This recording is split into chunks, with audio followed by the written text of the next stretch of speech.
আসসালামু আলাইকুম, কেমন আছেন সবাই? আশা করছি ভালো আছেন। আমরাও খুব ভালো আছি। আমি আপনাদের মাঝে আরেকটা নতুন ব্লগ নিয়ে হাজির হলাম। আপনারা দেখে থাকুন এবং সাথে থাকুন। আর এই যে সকাল সকাল চলে আসলাম আপনাদের মাঝে এখন ছাদে। আর ছাদের চারিপাশটা আপনাদের একটু শেয়ার করছি।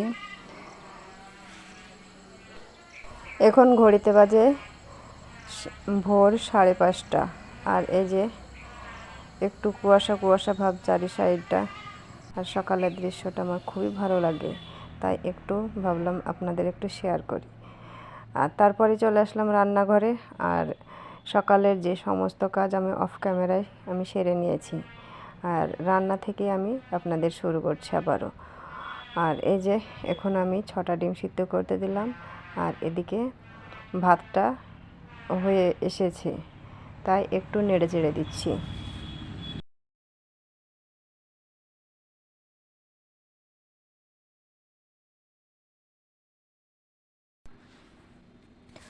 আর তারপরে এদিকে আমি ডিম আলু সবগুলো আমি সিদ্ধ করে নিয়েছি। আলুও আমি কেটে সিদ্ধ করে নিয়েছি। তারপরে ডিমগুলো ভেজে নিচ্ছি। আর তার আগে আমি একটু লবণ দিলাম, তার কারণ হচ্ছে ডিমগুলো লেগে যাবে না, তাই আমি একটু লবণ দিলাম। আর এই যে দেখুন সব ডিমগুলো একসঙ্গে ভেজে নিলাম। আর ডিমগুলো ভেজে নেওয়া হয়ে গেছে। তারপরে আমি এই যে তুলে নিচ্ছি। আর ডিমগুলো তুলে নেওয়ার পর আমি আলুগুলো ভেজে নেব। আর আমার ভিডিওটি যে যেখান থেকে দেখছেন স্কিপ করে দেখবেন না, সম্পূর্ণ দেখে নেবেন। ভালো লাগলে লাইক করবেন, কমেন্ট করে আপনার মতামতটা জানাবেন। আর বেশি ভালো লাগলে সাবস্ক্রাইব করে পাশে থেকে যাবেন। আর তারপরে আমি আলুগুলো ভেজে তুলে নিলাম। আর তারপরে আমি এখানে তেল দিলাম আর পেঁয়াজ কুচি দিলাম। পেঁয়াজ কুচিটা আমি একটু ভেজে নিলাম। তারপরে এখানে পেঁয়াজ, রসুন, আদা আর আর এখানে আছে টমেটো আর জিরা বাটা, এগুলো সমস্ত পেস্ট একসঙ্গে দিয়ে আমি কষে নিলাম। আর তার অফ ক্যামেরাতে আমি হলুদ, লবণ, লাল লঙ্কার গুঁড়ো আর মশলার গুঁড়ো আমি সবগুলোই আমি দিয়েছি। তারপরে এই যে আলু আর ডিম দিয়ে আবারও কষে নিচ্ছি। তারপরে আমি এই যে পরিমাণ মতো জল দিয়ে আমি ঝোল তৈরি করে নেব। আর একটু লবণও দিলাম।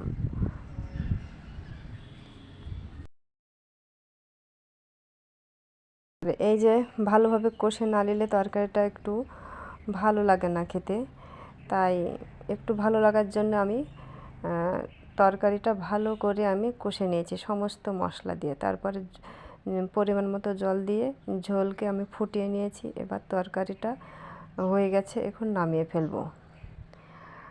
আর তারপরে আমি এই যে তেল দিলাম।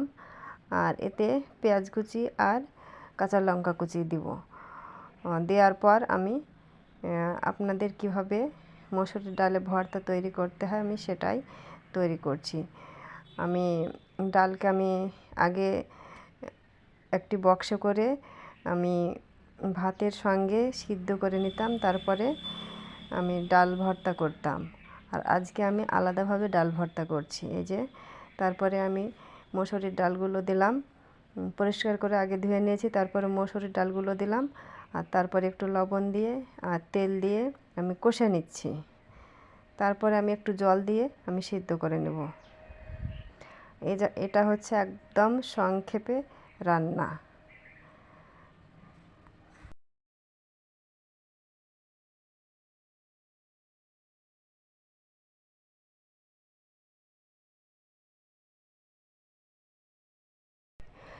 তারপরে এই যে কিছুক্ষণ জাল করে সিদ্ধ করে নিয়েছি। আর হয়ে গেল আমার মসুর ডাল ভর্তা। আর এই যে দেখুন কত সুন্দর, একদম সংক্ষেপেই হয়ে গেল। আর এইভাবে ভর্তা তৈরি করলে খেতে খুবই সুন্দর লাগে।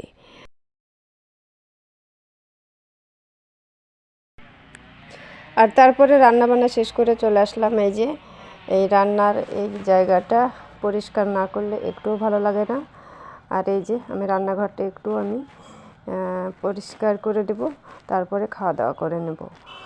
আর এই যে আমি সমস্ত এইগুলো কন্টেনারগুলো তুলে নিলাম। আর তারপরে আমি একটু মোছামুছি করে নিচ্ছি।